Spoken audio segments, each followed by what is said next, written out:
Welcome to Bloomington Today. Thanks for joining us. I'm Kaylin Cockrell. This winter, the Twin Cities metro area has seen record snowfall amounts, and those who live, work, or visit Bloomington can be assured that crews are out no matter what time of day or night, no matter what the temperature, doing their best to make sure not only your roadways, but your sidewalks are clear.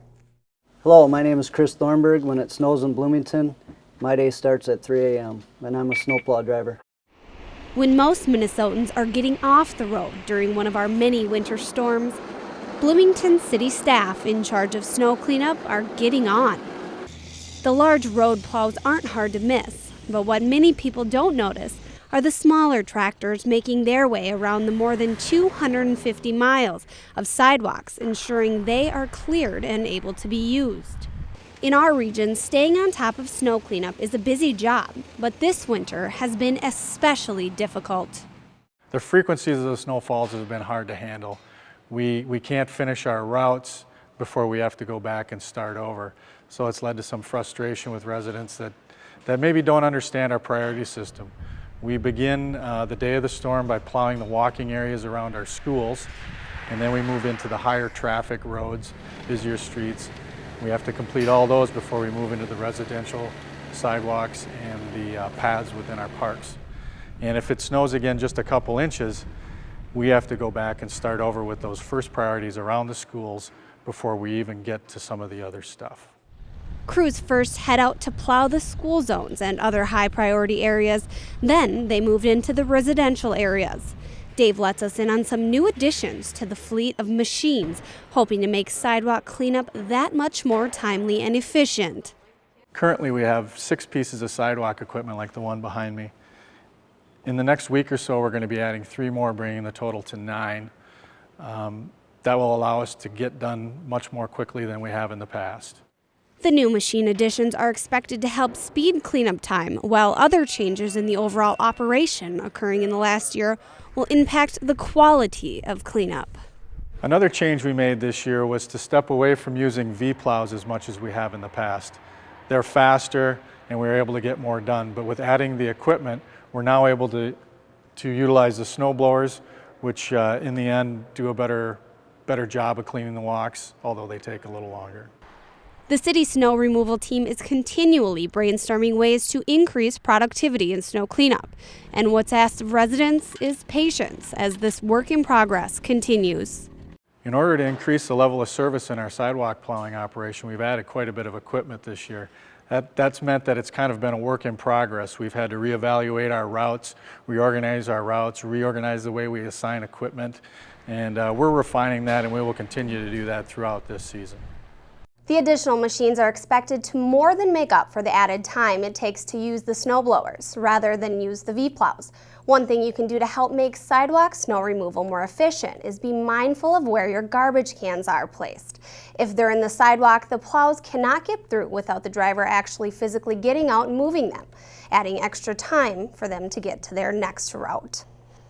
And as crews continue expanding their snow removal plans, their efforts aren't going unnoticed. One of our own city departments was recently honored for a more environmentally friendly way of cleaning up Bloomington roads and sidewalks after the snow falls.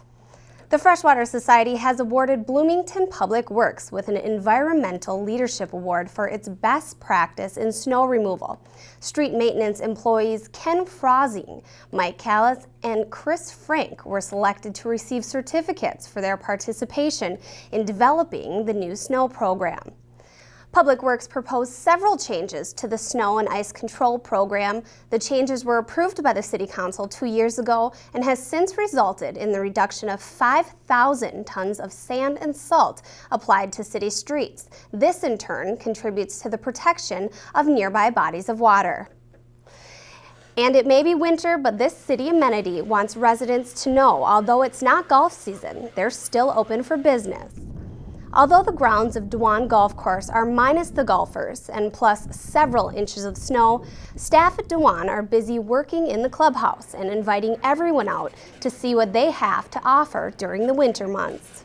Most people think because we're a golf course that's just a summertime business, but we actually keep the clubhouse open all winter long from 7 o'clock in the morning to 3 o'clock in the afternoon for breakfast and lunch. We've got great food. It's a great place to come and hang out. A lot of card players, bridge, cribbage. Siddick says the normal customers who visit Dwan in the off-season are golfers, who often bring non-golfing friends to enjoy the relaxed atmosphere and pristine nature just outside. But golfer, not one thing is agreed upon. The food is affordable and delicious. For breakfast, it's anything from French toast, full breakfast, bacon, eggs, sausage, hash browns. And for lunch, we do a very, very good soup and sandwich business. We have burgers, and we'll customize it. We offer half sandwiches, cup of soup, whole sandwich, half a sandwich, just about any way you'd like it. Dwan's winter hours are Monday through Friday, 7 a.m. to 3 p.m. And as the weather heads towards spring and summer, tune in to Bloomington Today as we get back out to Dwan to give residents some tips on how to improve their golf game.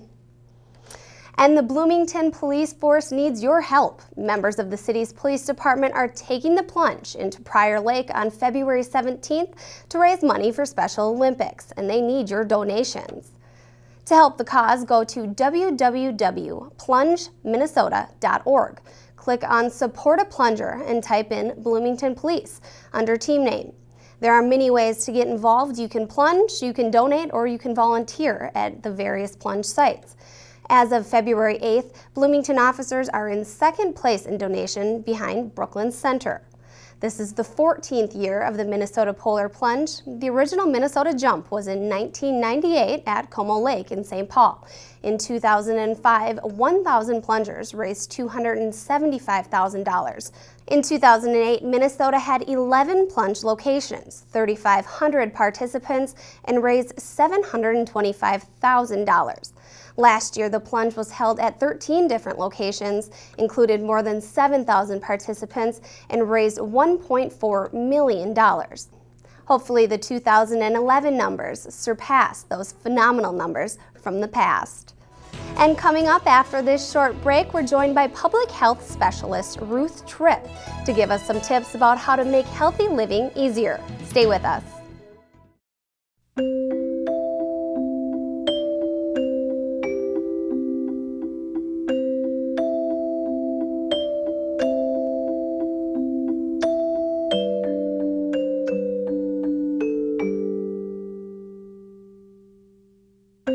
Lead paint poisoning affects over 1 million children today. Dust from lead-based paint could cause violent behavior. If your home was built before 1978, log on to leadfreekids.org. So my uncle calls and he says he's dizzy and he's losing his balance. I'm like, Unc, you want me to take you to a doctor? He's like, no, I'm gonna look up the symptoms. I said, your symptoms are you're dizzy and you're losing your balance. So he said, I can't get on the internet because my arm is numb. I said, well, use your good arm and dial 911. Stroke's no joke. If you or someone you love is showing symptoms of stroke, don't wait because it might be too late. Dial 911. Time lost is brain lost. Welcome back to Bloomington Today. We're now joined by public health specialist Ruth Tripp to talk about a new healthy living initiative some people may not know about going on in Bloomington. Welcome, Ruth. How are you doing? Just fine, thanks. Good. Okay, tell us a little bit about the SHIP project. Well, SHIP actually stands for the Statewide Health Improvement Program, and it was started in the state of Minnesota. It was really the heart of the healthcare reform initiative in Minnesota, enacted in 2009 it began. And it was a series of grants distributed throughout the state, and Bloomington Public Health received one of those grants to provide these services to Bloomington, Edina, and Richfield. Oh, wow. So what are the benefits of this project for residents around Bloomington? Well, the purpose of it is to really create environments that help people to live a healthier life. And so what we look at is, you know, people know that they need to be physically active and they know that they need to eat healthier and all of that, but sometimes our environment doesn't really support us in doing that. We've become fairly car dependent. Meals that we get served tend to, you know, we're happier if they're bigger portions, a lot of processed foods, those kinds of things. And so this program is trying to really make the healthy choice the easier choice, rather than the default where you have to kind of go out of your way. You have to go to the gym, or you have to, go to the health food store to get, healthy foods, that sort of thing, to try and make that part of our everyday life. Yes, yes. I know you've just kind of touched on it, but why are some of the environmental changes so crucial to making healthier living easier? Well, because like I was saying, the physical activity and diet and tobacco use, those are the three leading causes of preventable death, and we have a lot that we can do about that in changing our behavior. But if we have an environment that sort of encourages us to be physically active, to eat healthier, then that's going to help us do those things rather than having to take the extra steps. Absolutely. Why don't we talk a little bit about some of those environmental changes that have happened right here in Bloomington? Well, we've been working, we work in 4 different sectors. So we look at the community, the schools, work sites or employer areas, and then in the healthcare arena. So in the community, we've been working with some of our city departments here, traffic and planning, to work with them in looking at our transportation systems so that they are reflecting the needs of all users, bicyclists, pedestrians, mass transit, as well as all of the other vehicles. And so to be looking at our transportation through that lens, so that crosswalks are, more accommodating, there's more looking to have more sidewalks, bike lanes, that sort of thing. We've been working also with the farmers market programs and expanding community gardens. There will now be 52 more community gardens this year. Been working with our schools then to increase physical activity and having healthier eating there. And in the healthcare arena, we've been working with area clinics so that your provider is always addressing those issues. Sometimes we kind of stay away from those tough issues like smoking or overweight, and they're tough things to talk about, a little sensitive, and so helping clinics to create the systems in their clinics so that every provider addresses those issues, not ones who just sort of champion that cause. And then in work sites, we're working with a number of employers to support their employees in being physically active, either at work or outside of work. So those kinds of incentives to, go to the gym, or having activity breaks during meetings, healthy vending, those kinds of things. Oh yeah, I know a lot of employers now offer a discounted gym membership for their employees that do use a gym. So I mean, that's very cool. Now, you guys have created a public service announcement. Tell us a little bit about that. Well, we wanted, we got started in 2009 and really got up and going, and we had all of our goals and everything, but now we've had a lot of really great successes. So we wanted to share that with the community. So it's up on our website. That's at the city website. We have our own homepage, and it plays on there. Perfect. And as a matter of fact, we have the public service announcement right here, and we're going to show that to you right now. So take a look.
All right, and that was the statewide health improvement program's public service video. And if you wanted to take a look at that again, you can visit the City of Bloomington's page on YouTube, and it'll be up there. And again, we are joined by Ruth Tripp. And tell us a little bit about the kinds of success that you have had with the SHIP program, in the little over a year it's been up and running. Well, it's really been great. We've been working with a number of our partners, the schools, the city departments, to get these things going. And so I think I mentioned earlier, we have 52 more community garden plots that are going to be available this year that I'm working together with the Park and Rec program. We have 22 child care providers in the area that are working with the children who attend there to increase physical activity and their healthy foods, eating healthy foods. We have 4 schools that are working really hard to integrate more physical activity into the school day for children, and have 2 school gardens happening there, so that's really fun. It really engages kids in all of that and develops those habits. And then on the 86th Street, I wanted to mention, we have 4 new miles of bike lanes along that street. So help to kind of study that corridor and give some design input into that, health impact of studies that we've done to influence that. So. Absolutely. Well, I've noticed that you are doing a lot of work with young people. Let's talk a little bit about the importance that it has shown to get the younger people involved in healthy living at an early age. Yeah, we do a lot of work with the schools and with the child cares, and even at that youngest age in the child care, that's when children are really learning those things, making decisions about foods that they like or don't like. And if people have seen like the Jamie Oliver type shows, and you find that children don't know what a potato is. They know what French fries are or things. So giving them more exposure to different foods, building physical activity into their regular time there and at school, that's helping them just sort of develop those habits. They take it home, they share those things with their family, and it starts to build that sort of pattern early on. And we also find in schools that a number of the things that we're doing around physical activity at schools helps them actually be more ready for the classroom and ready to learn, kind of settled down and all of that. So we find students who are in better shape, more fit, they tend to do better at school. Wow. Well, that's great. Yes. So what's next for you guys? It seems like you have a lot going. What's next? Yes, a lot going, and we've really kind of just hit the tip of the iceberg working on this. And it's this was projected to be somewhat of a longer term program, and projected that, if we continued to do this through 2015, we would actually be saving quite a bit in healthcare costs. So it's important that we keep continuing to do the work. The estimate was that we would reduce healthcare costs by $1.9 billion by moving people more into normal weight and into, not using tobacco. So a lot more to do. Wow. How can Bloomington residents get involved with SHIP? Well, we have a lot of the information on the city webpage. So if they go to the city webpage and then /SHIP or search for SHIP on there, they'll find our information there. They could get our e-newsletter that comes out every month, and our contact information is there. And people can get involved with it. If they have children, get involved with their schools in these activity, child cares. If their employer would be interested in having some supports and help in changing some of their policies at work, we can assist them in those kinds of things as well. Wonderful. Well, great. All right. Well, we thank Ruth for being with us today, and we're going to take a short break. Stay with us.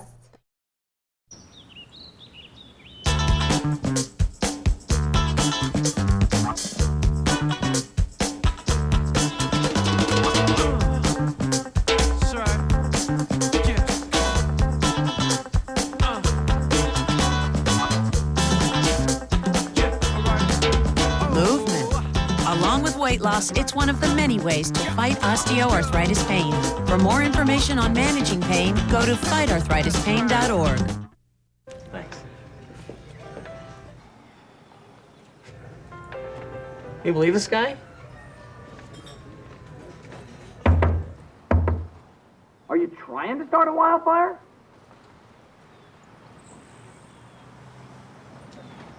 Sorry. Pass the honey? 9 out of 10 wildfires are caused by humans. Only you can prevent wildfires. Welcome back. Last week, we brought you the news from an informational meeting offered to educate citizens about the upcoming changes to the 169 Interstate 494 interchange. Now we'll take a closer look at one of the main concerns MnDOT has encountered during the initial phases of construction, as well as go on a virtual tour of what will soon be the completed interchange. MnDOT now has an approved plan in place to make crucial changes to the 169 I-494 interchange. To illustrate that, MnDOT spokesperson Bree McGee takes us on a virtual tour of all future additions. This shows a rendering of the future interchange. As you can see, it's a lot different than what's currently there. We have multiple flyover ramps that will allow direct access between 169 and 494 without having the traffic signals that tend to lead to the congestion that we see at the interchange. The 3 traffic signals, which are at 2 at 494 and then 1 at Highwood Drive, those 3 traffic signals will be removed, and that will allow free-flowing movement throughout the interchange. We also are completely reconstructing the frontage road system, so the local roads to the north and to the south will be reconstructed. As you can see, we have sort of a ring road system. We'll be building a new Washington Avenue bridge over 494, and the frontage road system itself will go to the north and south. It'll be beneath 169, so people can use the frontage road system now without actually having to access the freeway. One major concern MnDOT is facing is the construction of 6 roundabouts. But like anything new, MnDOT hopes that with time, people will come to see the benefits roundabouts offer. The roundabouts, a lot of folks haven't used them yet. They're kind of something that's been incorporated in designs more and more in Minnesota, and you'll see them more in the coming years. Statistically, they're a lot safer than an average intersection for the most part. The rate of crashes and especially fatalities goes down exponentially when roundabouts are put in. Roundabout education classes will be offered before the new frontage road opens up. We'll keep you updated right here on Bloomington Today on those classes, as well as the overall progress on the 169 I-494 interchange. If you have questions for MnDOT or the design team, you're encouraged to call or email the project information hotline. For that phone number and email, visit the city's website at www.ci.bloomington.mn.us. And a change in the rules governing pawn shops and other secondhand goods dealers has been passed by the City Council recently. Associate City Attorney Lisa Netzer highlights some of those additions. The first change is that they're required to put up new signs in their places of business that require, that notify the seller that they must be selling their own property. They can't be selling someone else's property. The other changes mainly involve photographic evidence. Right now, we allow a number of precious metal dealers and other places to turn over their product very quickly instead of having a 14-day hold period. But the trouble with that is we're losing evidence of possible stolen goods. So we changed that, and now we require that they take photographs of the person who sells the item and of the item itself, and they have to store those photographs for 60 days. These changes come after a major ordinance edit back in 2007. The main difference between this new ordinance and the one already in place is simple. The current Bloomington ordinance doesn't require the photographs, and it doesn't require the signage that tells sellers you must be selling your own property. That's the major difference, is that most shops will have to find some way to photograph the person who's selling and the items that they're selling. A number of places already have security systems in place that do this. It's not, for a majority of our businesses, it's not a major change. Netzer says this new ordinance will protect citizens by keeping stolen goods out of circulation at secondhand dealers and precious metal shops, and ultimately help prosecute offenders if necessary. Well, we're hoping we'll be able to prosecute a number of cases. The other thing is that we do have these current requirements in place for pawn shops. So we are trying to bring our secondhand good dealers, our precious metal dealers, and our pawn shops all up to a level playing field where everyone has to play by the same rules. And the pawn shops have had no problem with these photographic requirements for the past 3 years. In fact, they are encouraging us to make this change so that everyone's playing on a level playing field. And in fact, we've been able to prosecute 11 cases from local pawn shops in the past year, in 2010, whereas we haven't been able to prosecute any from our precious metal or secondhand dealer stores. The City Council may fine businesses up to $2,000 if they're found to be not following the new guidelines, and later suspend or revoke licenses if they come across repeat offenders. This was effective the first week of February. And if you're between the ages of 15 and 21, here's a chance to unwind with peers. Join us for the 2011 Youth Leadership Retreat on February 18th from 3 o'clock to 8:30 p.m. at the Bloomington Civic Plaza. This event is being put on by the Human Rights Commission in conjunction with Bloomington Public Schools. Join your peers as you witness the 21st century educator, actor, and poet Omikango Dibenya help build self-confidence and respect towards others. This event is free of charge, includes dinner and transportation from the high schools, then later to the bus route at the end of the night.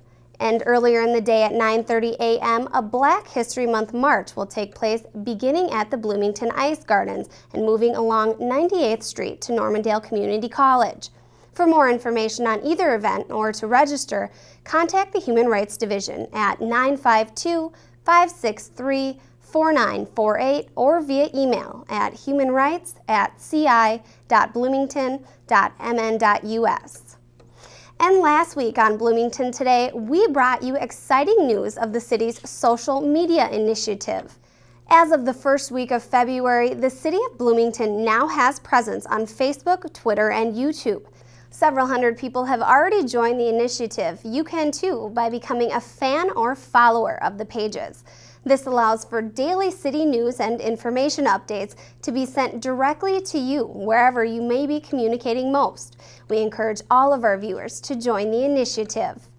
And to begin to follow the city's pages on Facebook, Twitter, or YouTube, or for more information on city projects, parks, and road construction, visit the city's website.